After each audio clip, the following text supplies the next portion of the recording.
This is Vince Russo's The Brand. Yo, what is up, everybody? Welcome back to Wrestling with Tragedy, case number 119. This one we're going to be covering off the WWE PG era. It is coming to an end. WWE is moving to a TV 14 rating, which means we're going to go from Seth freaking Rollins to Seth fucking Rollins at a drop of a hat. But joining me as always is the suntan Superman, the ECW original, the Colonel himself, Kingpin Angel, motherfucking Medina. Also known as the concussed cabana. Damn, bro. You've been fucked up, man. So, but, Angel has been in a car accident, but he is here with us. Not today, he's been in an accident, but a few days ago. July 14th, to be exact. July 14th. He is here for all of you fans. That just shows this man's dedication to the craft, but also joined once again, as always, is the two-man power trip, the third man in on the Wrestling with Tragedy, the silver tongue lizard, the silver tongue god, Mr. John motherfucking Poz. Hello, hello. Angel, was it your fault or their fault? It was their fault. Okay. Yeah, they're the ones that I mean, for the fans first, I was at a stop sign at a complete stop and headed northbound, and the person who was supposed to head southbound turned into the northbound lane and head on collision. So doing 35 miles an hour on a car that was stopped. Damn. Crazy. And the thing is, and they were black. I thought it was New Jack coming from the grave trying to finish me off. So, it could have been So, yeah, it was pretty bad. I have a concussion, so sorry to the fans that I'm a little bit lax, or I've always been slow, so it probably won't make any difference. Not at all, man. Our fans understand, bro. But before we kick off this show, we need to cover off those sponsors that help us keep this show going every single week. First up is that healthvape.com. This is your healthy vaping alternative, ladies and gentlemen. If you're one of those filthy fucking cigarette smokers or filthy fucking vapors, you need to get on Health Vape. It is the healthy alternative. All of their products are no nicotine, no addictive or harmful chemicals. They help restore your energy and while giving you the vital boost you need to get through your day. Use promo code MWAPOD to get a 10% discount on your final purchase. Go and check out all their Vape and Pod products and start living a healthier lifestyle today. For all you athletes out there, definitely check out Sleeps.com. It's one of the best websites out there for every athlete that needs to step their game up. But my favorite is those dirty boxes. Since we're talking about WWE dropping the PG, they're definitely these are the boxes that would benefit them on their new brand, bro. So definitely look. They got the elephant trunks. They got the hot dog boxes. I love them. I enjoy them. Use promo code MWAPOD for 10% off. You're not going to regret it. It is Kingpin approved. It is John Poz approved. I'm stuttering like a sorry son of a bitch, but I'm pushing through it. So definitely check out sleep.com. It's definitely a good website. Hell yeah. So the WWE PG era, this is a topic I wanted to bring up to you guys because like WWE now going to a TV 14 plus Hey, before you go there, I have a question. Sure, It's related. Now that they're dropping the PG-13, do you think they're going to start hiring a lot of wrestlers that, like, for example, the Briscoes that would not consider the PG? Do you think that now there's going to be opportunity for tag teams that would not fitting the mold for the PG, but now it's an open window for other guys? Like a Nick Gage. I'm not saying that's what's going to happen, like individuals that are in that type of spectrum. Well, I think someone like Nick Gage I would compare to a New Jack, right? Mm-hmm. Probably in gimmick, very similar. You know what I mean? In reality, I think Nick Gage's style of deathmatch wrestling will never be on WWE. Like, could we see more violent matches? I don't think they're going to be going into blood because I think that's more of a safety than a rating issue. Well, I'm just thinking about the Briscoe type of individual. I'm not saying these individuals will come. I'm saying similar guys, younger, of course, because everybody's old now. But like that's what I meant, like the Nick Gages and the Briscoe type of individuals. I think the Briscoes probably could because WWE is like, obviously in competition with AEW. And I think I mean, they've done work with Ring of Honor, AEW, the Briscoes already. So if they're not under contract, I think it would be the next step for them. I know years ago, the Briscoes had a tryout at WWE, and the feedback they got were, you guys are great, you wrestle great, but you're not really cosmetically pleasing. Which other words means you're, you know what I mean? Like you're not the best looking guy, rooster on the fucking on the. But the Bushwhackers weren't that either. So what's the difference? Yeah, I agree. Maybe different generation, but I don't know. But that's the thing. That was a different generation back then to what it is now. So they that's what I'm thinking about. You know what I mean? Yeah, and that's what I'm thinking about this new era. If that's going to be the next revert of like the Bushwhackers and the guys like that, I'm trying to think of another ugly wrestler from back in the Bushwhacker things, but I can't think about it. I don't think it's going to affect who they bring in or who they don't. But I think it's going to be more on the content and what you're going to see on TV. And I heard the Briscoes, it was something to do with like the background check. They didn't like something with their personal life and maybe some of the Jay Briscoe comments from years ago, which he apologized for and way beyond the past. But that's something that they would hold over them, something that they said in the past and something they did on social media. So them maybe having a little bit of a checkered past, even though that's well behind them now. I mean, they're both married with kids, and they're running their chicken farm, and they're doing great. And obviously, they're still having awesome matches everywhere. But the background check, just like Jacob Fatu, background check. Oh, they saw something they didn't like, and he had a little discrepancy, so they won't bring him on board. Maybe the Briscoes were doing something with the chickens, like cream of chicken, doing stuffing them with the goodness.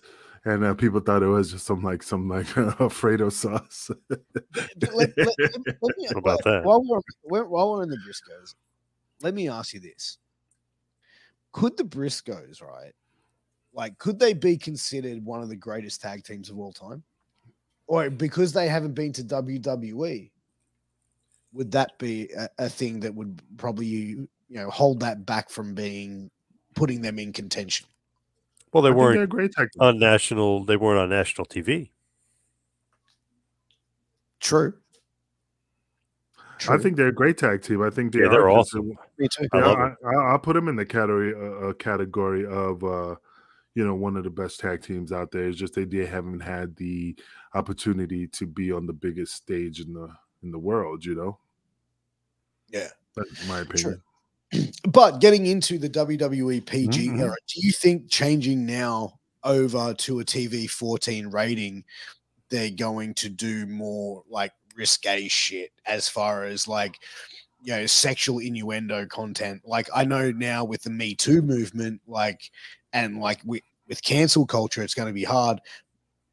Do you see them going down the road of what they were doing in the Attitude Era to that level of extent with the sexual content? Absolutely, they're gonna bring back people power because they're gonna use the Vince McMahon angle. Hey, they did it with Jeff Hardy. Why not use their story in an angle? I won't be surprised. I don't think they'll go quite that crazy or do something at that out of line because they have all the sponsors and they're trying to maintain sponsorships and they're trying to get bigger sponsors and you might get Cricket Wireless, but let's go for Verizon. You know what I mean? They're trying for bigger and better, so they'll be maybe more adult-like, but I don't think they're going to go anywhere near touching the Attitude Era. Plus, they don't want to get canceled and all that other nonsense. Well, I heard John. Sorry. No, you go. I was gonna say I heard John Laurinaitis before he left, he told Vince, "Smell my finger. That's people power."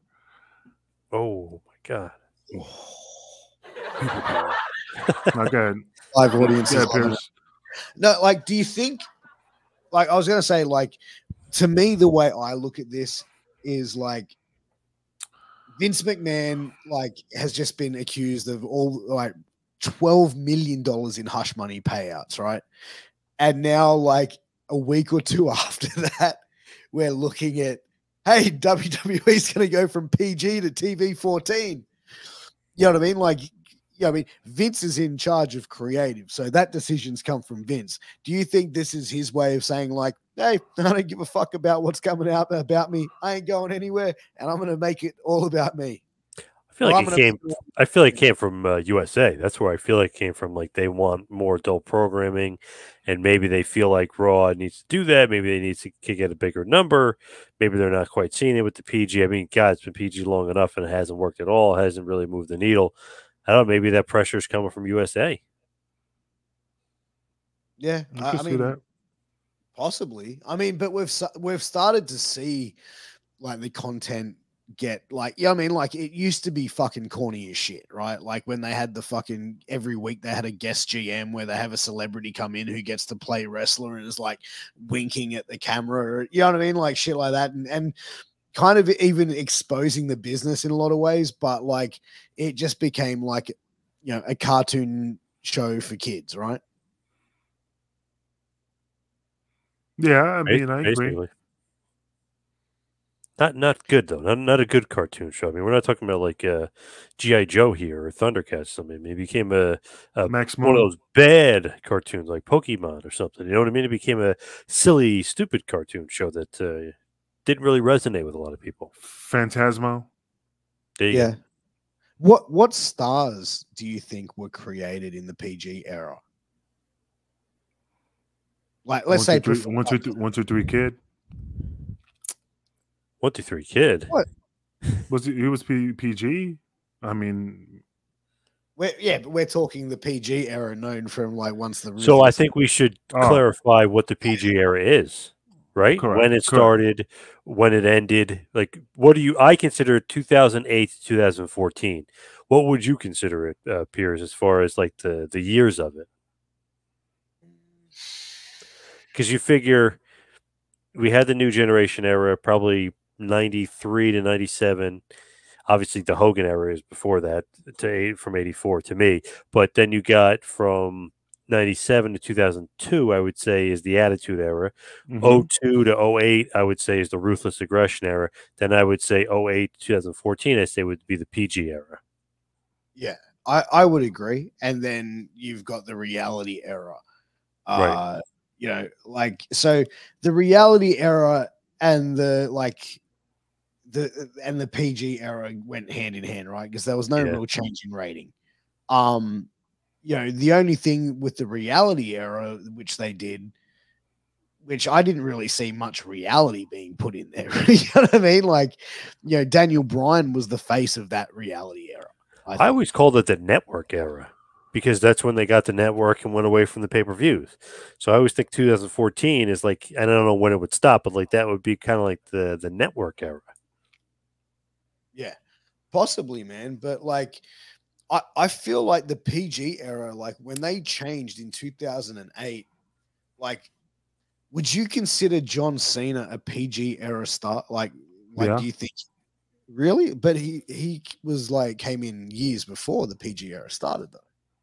But when he came into the Attitude Era, when he did the Kurt Angle thing, I mean, they were trying to make him edgy, you know, and then of course as they did Thugonomics and you know, then as you can see, he was transitioning to the John Cena we know today. So I mean, I understand what you're saying.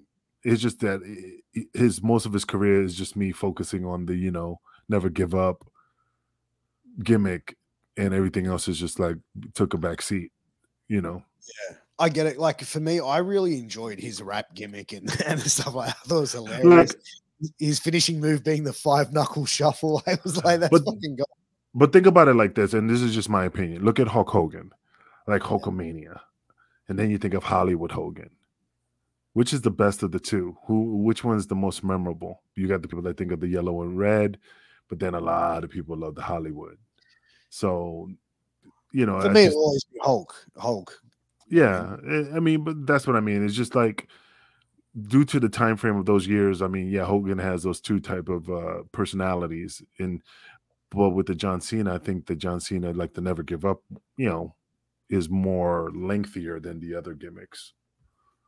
You know, it doesn't equal. John Cena's had probably the best run out of any main eventer in WWE history. Like maybe not Bruno Sammartino, Billy Graham, maybe. What do you think makes John Cena so special? Just curiosity. Besides, he speaks Chinese. John Cena, I don't know. I never considered him to be like a top guy like Hogan or Austin or even The Rock. Just never saw it with him. I know he's the face of the PG era, but let's just put Hogan in '84, right? Hogan comes in '84. What does business do? You think it goes down? Shit goes through the roof, skyrockets. Okay, he leaves. It dies for a little bit. Brett does okay. Obviously Hogan, but it's headed towards down. Shawn Michaels even further. Like Diesel sucked, tanked. So on and so forth. Yoko, So you're going through. Okay, Shawn Michaels. Nobody's doing that great. Austin comes along. His era starts. Boom. Business picks up. Boom. Rock kind of jumps along. Austin's hurt, but Rock jumps along. Keeps business headed towards the top. Cena comes along. He gets on top. Business has been down, down, down ever since. To me, you could pretend he's the big star. You could call him the greatest superstar of all time, but it's complete bullshit. Even Dave Meltzer, who hates Hulk Hogan, said, he goes, that's such a joke. I can't even believe that, people actually utter that. He said Hogan was a game changer, an actual huge star. Cena was a big star for his era, which means that, it's nice to be now. So it's one of the things where WWE became big financially, and they made smart decisions, and they had the network, and they made the USA deals and Fox deals and Saudi Arabia deals. Nothing to do with Cena. Yes, Cena sold a lot of merchandise. Yes, he's good for some good corny sponsorships. And, so is Bray Wyatt. Yeah, I guess, but Cena's more like the face of the company. But it's funny. It's like people don't really make sense. Oh, Cena's great. He had all this great longevity. What did that lead to? Anything good? Any sort of big business? No. And when he was the top guy, he really wasn't the face of WrestleMania. Like, oh, he WrestleMania this. When The Rock came back, it was The Rock. He could have been facing anybody. Everybody was interested in The Rock. Even WrestleMania 27 was Cena versus Miz. Nobody even gave a shit. Nobody even remembers the match. One of the worst WrestleMania main events of all time. Everybody remembers The Rock was a part of that show when the whole thing was predicated on The Rock. So to me, Cena is arguably maybe the most overrated wrestler ever because you're comparing him to Hulk Hogan and Austin and The Rock. It's like when Steve Nash was MVP of the NBA. I say he's the most overrated player of all time. Oh, what? He's great. He's great. But you're comparing him to Michael Jordan, Larry Bird, Magic Johnson. You know what I mean? Like once you get put in that category with the other guys, sorry, you don't get to be. You get compared to those guys now. You don't get compared to CM Punk or whoever that you're a bigger star. Then you get compared to Hogan. Compared to Hogan, you ain't shit. You're like you're scrub compared to Hogan. I mean, but what about Undertaker? He is a weird outlier because he was able to survive. That's what I was saying. Every era and be the 1A. Like he was in the Hogan era. He beat Hogan for the title and feuded with Hogan. He's the top guy. He main evented. Then the Bret Hart era. He's the main event again. Like, you know what I mean? He's the guy that was like the constant. He's such a weird outlier because there's nobody else. Even Cena, his top run lasted 10 years, and you could say he's still kind of floating around now, but his run was 10 years. Undertaker's 30 years, where you could say he was a main eventer when he started and when he ended. So, I mean, his last match was one of the main events of WrestleMania against AJ. One of his first, main events against Hogan was all the way back in '91. So, I mean, it's Jesus Christ, 30-year span of main events. So he's a weird outlier. There's nobody else that like kind of touches him. He's always like the 1A to the guy's 1, if you will. Yeah, go ahead, Piers. I agree and disagree. I think, Hogan, to me, was probably the biggest star in pro wrestling history and will be the biggest star. He was a pop culture icon, bro. Like in the 80s and early 90s, you know what I mean? You could go up to anyone and say, who is the biggest name in America? Or who is the biggest name in entertainment? And people would go Hulk Hogan or Michael J. Fox, right? So I think I agree. I think as far as a run goes, his run was longer than Hogan's, his run was longer than Austin's, and his run was longer than The Rock's. I think as far as continued longevity, he does have that over them. As far as being over and who was the bigger draw, I don't know. Barry Horowitz. Yeah, it's one of those They're- things. To me, I'm always like, okay, the longevity.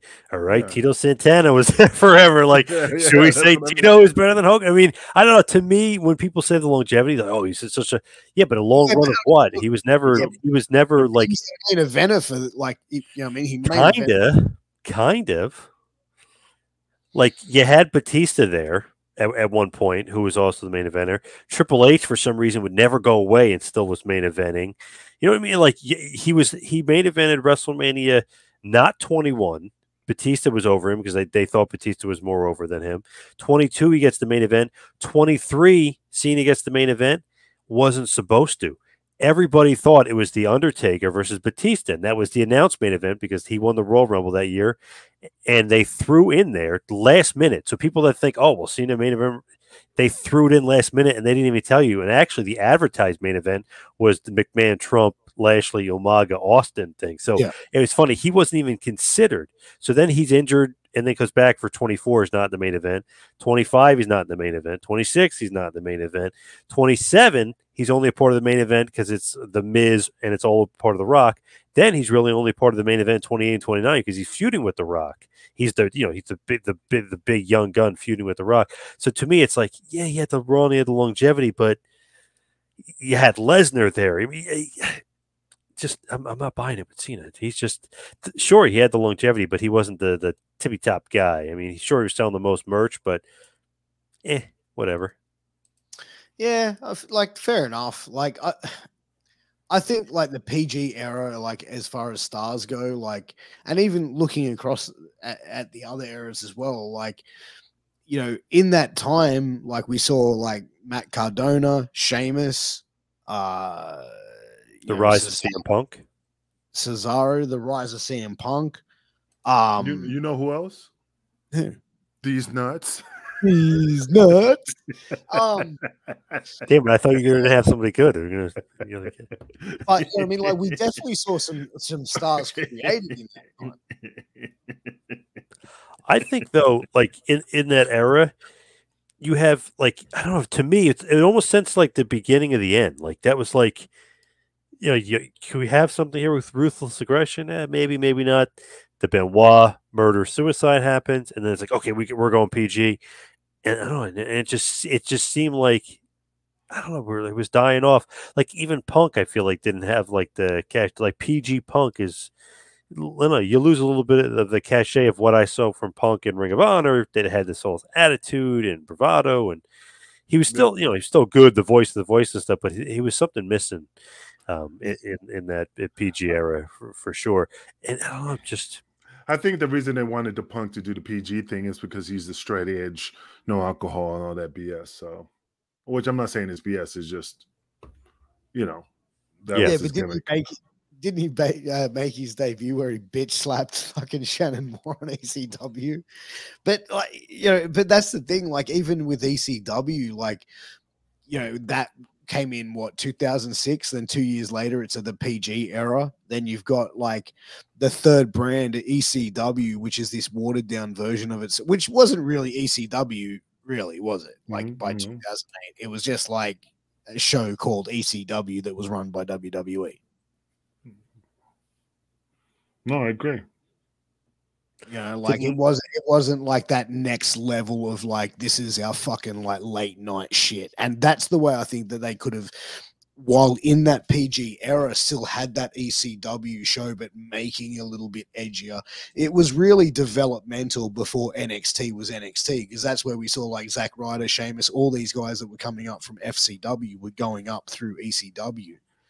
But I always thought it was funny, like when they would do the Extreme Rules matches, like it just came off so corny, like PG, like we're gonna have an Extreme Rules match. You know, it just it's like everything about it was just like, God, that's so corny. You know what I mean? Like ECW would say, we have a Philadelphia street fight, or you know, something like that, or like we're gonna have a cage match, or we're gonna have a barbed wire match, or you know, something. They're like, we're gonna have an Extreme Rules match. No. All right, what the fuck is that? They were just stealing, man. Corny. Yeah, it was just lame shit, bro. Yeah. And that's like, how many fans did they lose throughout that era? Yep. And even throughout the time, like from 2008 to now, where they're going with a different rating, are there going to be fans to go back? Which, let's face it, it'd be people our age, really, like 40 and even 50. Like Angel, I know you don't really regularly watch a lot of wrestling now, but like now that WWE is going to a more like edgier product, is that something that's more appealing to you to want to watch? Yeah, but the problem is with the edgy. Okay, the problem is due to the fact that a lot of shit's been popping off in regards to all these scandals. How far is this edginess going to go? You know, is it going to be the new attitude era? Is it just going to be borderline because they're afraid to tip the scales to try to start a little bit of controversy? You know, like, you know, I don't know how far they're going to take it because, you know, like I said, they're getting out of the PG, but doesn't mean they're still not going to, you know, they could be, you know, PG 17, you know, it's still PG, but it's just a little bit. Now you can see women in bras, you know, stuff like that. So it just depends how far they're willing to take it. And I just don't think they really want to risk too much of that to, you know, to risk losing what they got because they're already in the spotlight for a lot of bullshit. I mean, John, I mean, what do you think of that? I mean, maybe I'm talking shit or my concussion is just fucking with me. I feel like they're going to be nervous, like losing a sponsor or something, like so they don't want to go too crazy or have something controversial or have somebody kind of slip up because they're not in trouble. But I mean, with the Vince stuff, I'm sure like sponsors have been alerted, like, oh, Vince is in trouble here. Let's see how this plays out. Oh, and on TV they had lesbians ripping each other's clothes off and getting beat up by Samoans. You know what I mean? Like they probably don't want to go down that road again and have some sort of trouble. You know, and knowing, I'm sorry, I was going to say real quick. And my thing is they might just try to tip the scales a little bit to do the little bit of like the woke thing, like get a transgender wrestler and, you know, a wrestler that doesn't have any, I'm not a man or a woman. I'm just me. Non-binary. You're non-binary. You know, I could see that happening to try to see, to me, that's how you go past the PG. You're still abiding to the rules of society, but you're being a little bit edgy because it's past that PG line, but not too far. Again, that's just me speaking out loud. I think what they'll most likely do is they're not going to start going straight away to dropping like F-bombs and shit like that. I think it's going to be a slow transition into that, if you know what I mean. I think they're going to be very, very like methodical with it. I think it'll be slowly done so fans can adjust to it. Because I think if you go from having like a PG rated product to now like, okay, we're going to have a bra and panties match or you know what I mean? Like Billy and Chuck or a live sex show or, you know what I mean? Like you'd be like, what? I don't think like, that's going to happen. Could you imagine non-wrestling fans whose kids are wrestling fans and like they're going, oh yeah, the kids are just going to watch Monday Night Raw. Okay, cool. Yeah, you're in the kitchen cooking dinner or whatever. And then you hear this next match is blah, blah, blah. It will be a live sex show. You know what I mean? Like with Seth Rollins and Becky Lynch, live sex in the ring. You'd be like, what the fuck? That's like Edge and Lita. They did that. Yeah, that's what I'm saying. I'm using this day's. No, I know. I'm just saying, like that's what you're bringing up. I would watch. I would watch that though, Seth and Becky. I would watch that. Yeah, you're a pervert, if they did that. Sorry. And again, fans, I'm not falling asleep. It's just the lights of the screen is bothering me, so that's why I have my eyes closed. If you guys are wondering. Oh, I was wondering. Yeah, John. I thought you were high. I thought you were high as a kite. John I wish. But hey, I would tune in. I did tune into Lita and Edge back in the day when they did that. Although, I mean, if you really did that nowadays to cancel culture or whoever would be like, this is preposterous. Are you kidding? Like, you can't objectify Lita like that or Becky Lynch like that. I don't think they're going to be doing bra and panties matches. That I'll tell you that much. I think it'll be like again, like a Chuck and Billy and tag team match and call it like, in this match is a no holds barred slobber knocker. You know you want to laugh, John. Slobbing those knobs. Oh my god. Angel's on some strong medication, people. And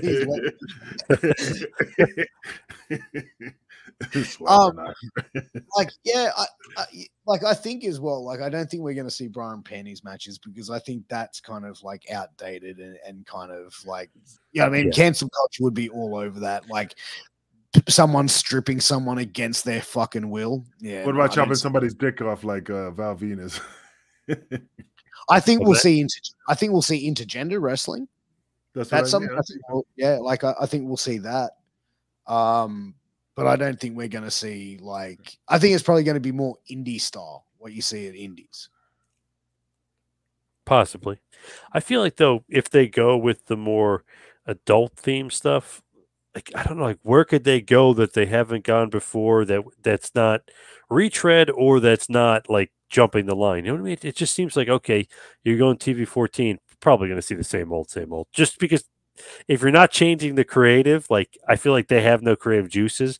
So it's like, okay, here's TV 14. What do you got for me? It's like Theory has Money in the Bank and he's going to make fun of somebody. You know what I mean? It's like no matter what, I always feel like they don't have strong enough creative to back it up. You know what I mean? To back up that rating. Because let's say you get TV 14 with Russo or something back in the day, and he's doing all this crazy shit. He's got Godfather with the hose, Venus the porn star. Let's get Jenna Jameson to show up and do a cameo, like stuff like that. Like now, I can see them being like, "All right, and we'll have Theory call Bobby Lashley an asshole." Like, you know what I mean? Like that'll be like the extent of it.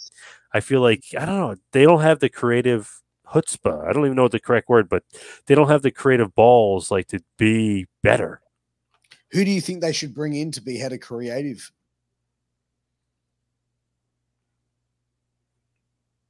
Gabe Sapolsky. Fuck him. Off. You know what? I will not be surprised. And again, I'm just shooting real high. I won't be surprised if it'll be somebody from like, dude, I will not be surprised if it is from the homosexual community or somebody from the trans community. I will not be surprised they put somebody in a position to make it different. The LGBTQA plus community. Yeah, just work the angle, man. Just work the angle, I mean, can't beat them, join them. And I just, to step ahead of the game in regards to AEW because they have that, I forgot her name, sorry. Nyla Rose.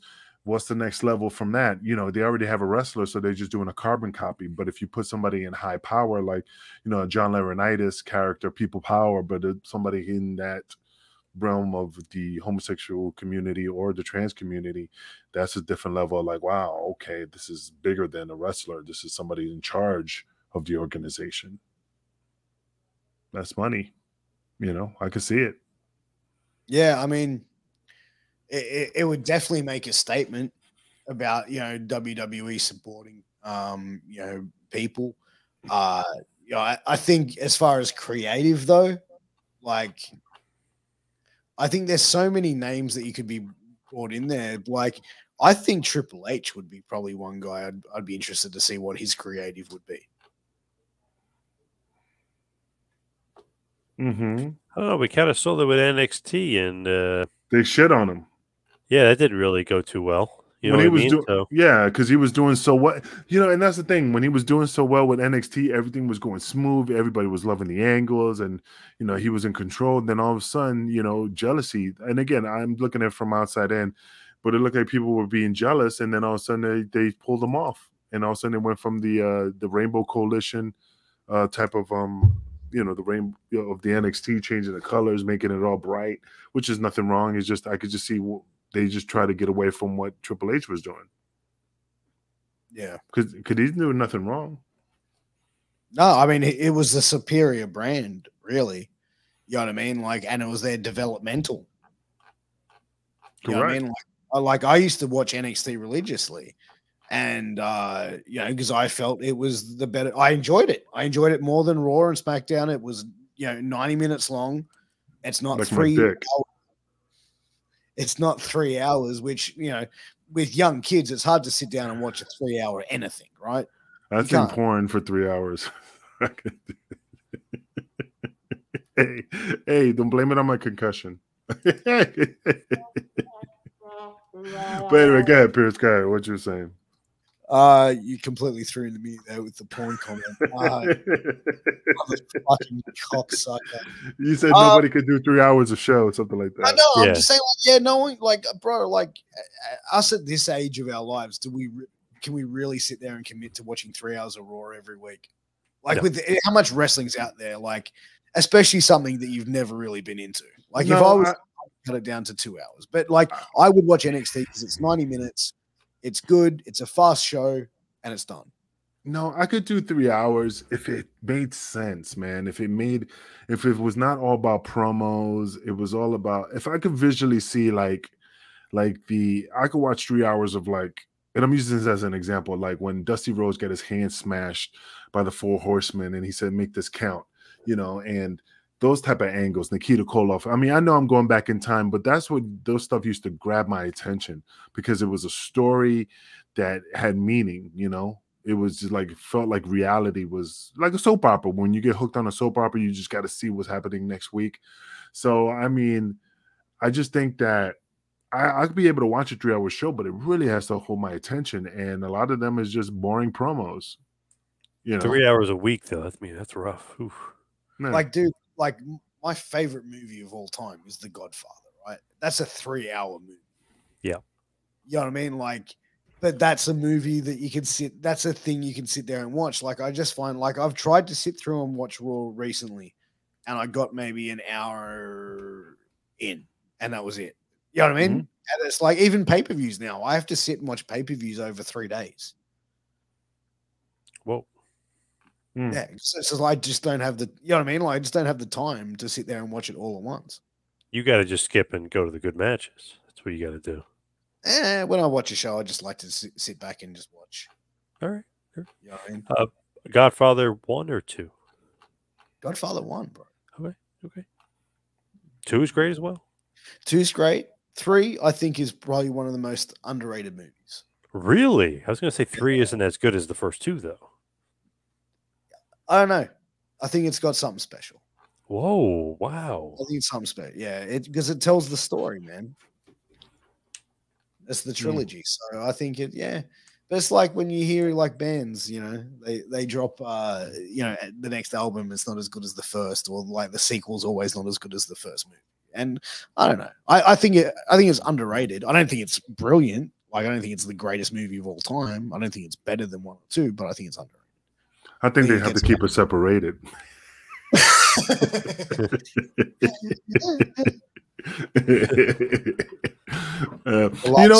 Audience is enjoying your humor. But I think talking about that,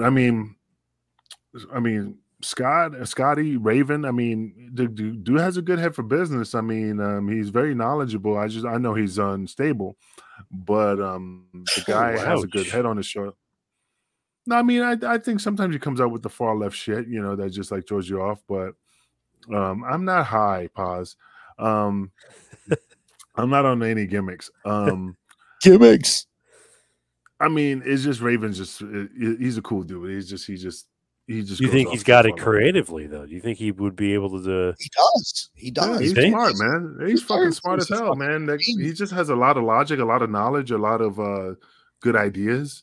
You're okay with the weird stuff? Hey, man, Van Gogh was weird. All right. Okay. Picasso was weird. But also, Raven was in the Johnny Polo. Yeah, he was in the booking team in the early 90s in WWF. He was offered to actually go back into booking, I think, around just after the invasion angle, and he turned it down. What was his reason? He wanted to wrestle. Okay, just wondered. So, no, he still had gas in the tank, bro. He still looked good back in the early 2000s. And then they put him in the black trunks. What? Angel, you would just love Russo back in charge of the TV-14. That's what you want. Well, Russo had some ideas, some that didn't make sense, like I said, there's a lot of things that he did very well, and there's a lot of things I was like, I don't get it, but he was just trying to, I don't know, try to mix it up, try to, just shock it, just throw something to see if it sticks, and a lot of it didn't stick. I'm trying to remember some of it, but the swerve, bro, the swerve. Like the Hogan and the Jeff Jarrett thing. I mean, they keep saying that either that was a shoot or an angle. We told them to lay down. That didn't make sense. You know. Yep. I'm trying to think of other stuff, but I could see Jeff Jarrett. You know, Jesus Christ. Russo, thank you. But I think, like, no matter who the booker is, they're going to have great moments. Like, obviously, there's going to be moments that are good, but then there's going to be moments which suck. Like, I'm sure Paulie, like, you know, he captured lightning in a bottle in ECW multiple times, but I'm sure there was some angles which were just really bad. You know what I mean? That weren't the greatest. They're just not memorable. Totally agree. And Heyman, remember a few years ago, they had him writing and being the head of creative for WWE, and it was terrible. I mean, it was going nowhere. Obviously, Vince is overseeing him, and you know, could be cutting the legs out or changing some things. But when Paulie is in the WWE system, it's a little bit different. I know in the mid 2000s when he's booking SmackDown, he did great, but he also had the SmackDown 6, and like those guys were all great. So it was almost easy peasy booking and to move things around and to have a good show. When he had a chance a few years ago, it just was terrible. But it could be Vince overseeing him or you know, pulling out the rug from under him. You never know. But to me, Paulie and WWE system now, if Vince says go for it, I'll give him like a definite thumbs up. If Vince is like overseeing him and puppet mastering him, it's not going to work.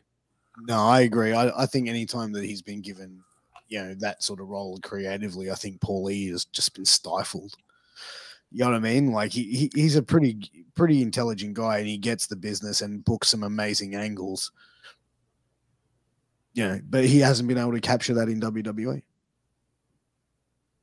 Yeah, pretty weird. But of course, everything has to go through Vince, and does Vince obviously loves him on TV, but like, does Vince like his storylines? Like, oh, I wouldn't do it that way, pal, or you know what I mean? Like, oh no, that's too, you know what I mean? Like, when Vince gets Paulie's idea and totally homogenizes it, it's going to be not the same. Like the Mike Bennett Maria thing that Heyman wanted to do versus what Vince wanted to do. Well, we got to see what Vince wanted to do with it. It was horrible. Yeah, exactly. Yeah. But, you know, Vince is the boss, man. And when you're the boss, you book the shit the way you want it. You know what I mean? Like, that's just how it is, bro. Like, you know, the owner of the company is always going to be the booker. Yep. It's like ECW. Heyman wanted the Baldies to be job guys. They were job guys. You know what I mean? Yeah. I mean, are you surprised in that, though? No. Yeah. Oh, Angel's surprised. They were actually supposed to win the ECW tag titles. Supposedly. Yeah, I'm not buying that. Heyman told that to everybody. No, I remember that we were going to do it, but it just never panned out. Yeah, but Heyman also told Big Sal he's got a job for life. What happened with that? He literally told him that he would have him working in his house, that he would be his bodyguard, he'd be his butler, he'd be the pool guy. He has a job for life. Fuck. That's such a fucking like backhanded like gesture, really, isn't it? Yeah, you'll be the pool guy, you'll be whatever. But he was, you know, just insinuating like, no matter what happens, you're my guy. Like, I'm gonna find a job for you somewhere. And he, you know, he's like, believing him, like, okay, Paul, I don't know why you're saying that, but okay. Yeah. And then, you know, end of ECW, obviously doesn't have a job. Yeah. Yeah, it's, you know, but that's the thing, man. You know, Paulie's a worker, bro. You know what I mean? He worked the boys, he worked the crowds. You know, I just can't believe, like, PG era wise, I can't believe you're a big John Cena guy. I'm surprised by that. Look, I saw a video that that changed my opinion big time on John Cena, because I watched like the reality show and the fucking Bella show for a while, and he seemed like such an uptight fucking dude, right? And then like I was watching this clip that I saw online where like John Cena was being filmed and he was watching a monitor, and this little kid was saying that like he met John Cena a couple years ago when he was in the crowd of a WWE show, and John Cena gave him a shirt or a wristband that said "Never Give Up," and he said, "Well, a little while after that, my mum got cancer, and like I would always tell her, John Cena says never give up, like you can't give up." And he goes, "My mum is alive here today because of you." And then this kid comes around the corner, and like John Cena, you see him and like real emotion. He's got tears coming down his eyes. And this kid's like going, like saying to him, "Thank you for what you did for my family." And John Cena's like, "Stop," and just hugs this kid. The mum comes out and the video cuts. And he's even saying, he's like, "Just cut it. Could you go?" And it was like, wow, like this guy has real emotion. And also the fact that, like, from what I heard, like story-wise, not story-wise, but from what I've heard in multiple different podcasts from people, is that with the Make-A-Wish kids, they always would attend the shows and they would have a handler. And it would be like, there'd be like 20 of them plus a couple of handlers, whatever. And John Cena would sign as many autographs as he can. And then they say, "Hey guys, John's got to go now. Like he's got to go get ready for his match." And John Cena would be like, "No, fuck that." And he'd sit there and wait and make sure every kid got an autograph, got a picture, or had an interaction with him. And to me, like, okay, man, like I'm not talking about the performer, but I'm talking from a human being level who could very easily well just go, "Yeah, okay, cool. I'm going to go peace out. I've signed a couple of autographs. It's all good." Or like that sort of shit, and that interaction with you had with that kid and that mother, that to me, I don't know. Like I look at that and go, fuck, as a human being, that guy's a fucking stand-up dude. With his work with the Make-A-Wish is awesome, and I've seen with kids he's great. I've heard that he's like the exact opposite with like adults. Like he's terrible with adults. Like he doesn't care about them as fans, but he just cares about the kids, which is great because he's like a superhero. Like he cares about the kids, he cares about his base, and obviously he sold a shit ton of merch for that era. He's like the big guy. Like you compare like CM Punk. No, CM Punk's not on Cena's level. Like he's like the top guy, but to me, once you get to that top guy level and you start comparing him to Hogan and Austin and Bruno and Rock and stuff, it just doesn't fly with me. It's not even. Yeah, no, I get close. it, bro. Yeah. I'm just talking different thing here, but it's funny. Did you ever see that video clip of some guy approaching him in a clothing store, filming him? And No. like, yeah, like so this guy approaches John Cena and starts filming him. And then Cena's like, the guy's like, "Hey, John Cena, how are you?" And he goes, "I'm good. How are you?" The guy's good. He goes, "Did you ask if you could film me?" He goes, "Oh, no, I didn't. I'm a big news reporter." He goes, "I don't care who you are. You didn't ask my permission. I don't want to talk to you. I don't care who you are now. Now I find you disrespectful and rude." And he just turns and walks off. And I'm like, you know what? Instead of carrying on swearing and everything like that, handled himself like a gentleman and then like told him what's what and peaced out. And I was like, you know what? Good for you, man. Like that was like, yeah, Kind of weird. The guy just immediately starts filming him, though. Isn't that a little weird, a little rude?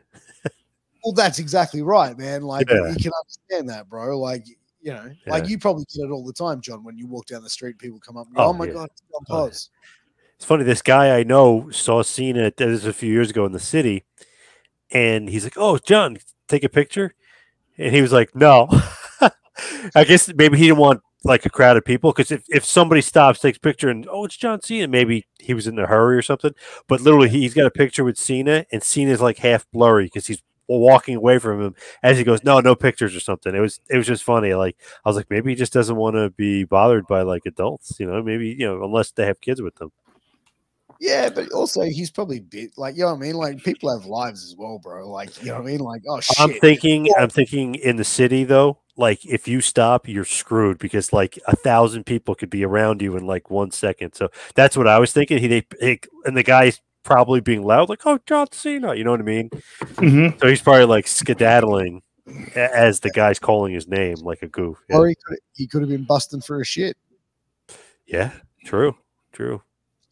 But look, do you think that now going from the PG era in the TV like plus 14 is for a ratings grab? Like I know you said you think that the network has been part of it, but like WWE would have to sign off on it to a certain extent as well. Yeah. I don't think they're going to go anything too wild because I think they're going to worried about sponsors and being publicly traded. Yep. But do you think like it is just for a ratings grab and it could go back to a PG? Like, do you think this is everything? Everything goes in circles, man. So I won't be surprised they do that. I mean, knowing them though, yeah.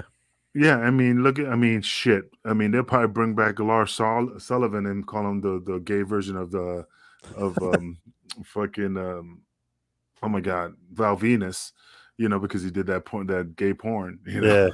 So, I mean, that's his business, but you know what I mean. It's just an angle. They're just trying to mix it up. They're just trying to get to that level. Yeah. But I mean, like I said, we have to see where they take it, and I don't think they're going to cross that line. Like I said, I just think they're just going to do something more simple, like a PG-17, bra and panties. Somebody walking in, a girl in the locker room. Oh, close the door, and you see a bra. Oh, that's we're edgy now. Yeah. And like I said, they're going to do something with like, the gay community, the trans community. I mean, it's just an angle. I think maybe they'll do a little edgy stuff, or have the girls do like not bra and panty stuff, but like, oh, they're on a photo shoot, and you know what I mean, like kind of like what they do in NXT with Mandy Rose. Is like, oh, let's show her on her photo shoot. She looks like drop dead gorgeous. She's on a bikini on a yacht or something. You know what I mean? Like they might do more adult stuff like that. Or they got this girl Sophia Cromwell who's like a knockout. Like they got her like trying on clothes, whatever the hell she's doing with the suit man Stone. So it's like they might try to incorporate some of that stuff. Who you said, the suit man from Seinfeld? No suit for you. No suit man Stone. Robert Stone. No suit for you. Yeah, but, man. The soup Nazi. The soup Nazi. I think it's time for us to wrap it up, guys. This has been a pretty interesting episode. I think what we'll do once the TV 14 era is kicked off, maybe we cover this again and we can discuss some of the past eras of WWE and pro wrestling. But guys, once again, make sure to go and check out our sponsors, healthvape.com and sleep.com. That promo code MWAPOD to get a 10% discount on your final purchase. Also, guys, you can find us. John, tell them where they can find us and get an exclusive first look at all of our episodes or listen to. All your episodes will be, the new ones will be on Patreon, patreon.com/RussoTWC. And then obviously in the archives of the Wrestling with Tragedy will be all the old eps. That is correct. You can also find us on YouTube and all your podcast platforms with all of our archives there. So go and check it out in video and in audio. But guys, until next time, we have been the Russo's Brand Crack Investigation Unit. We are signing off from the Dad Bod God, the Colonel Kingpin, and the two-man power trip. Take care. All the best. We'll see you again very, very soon. Peace.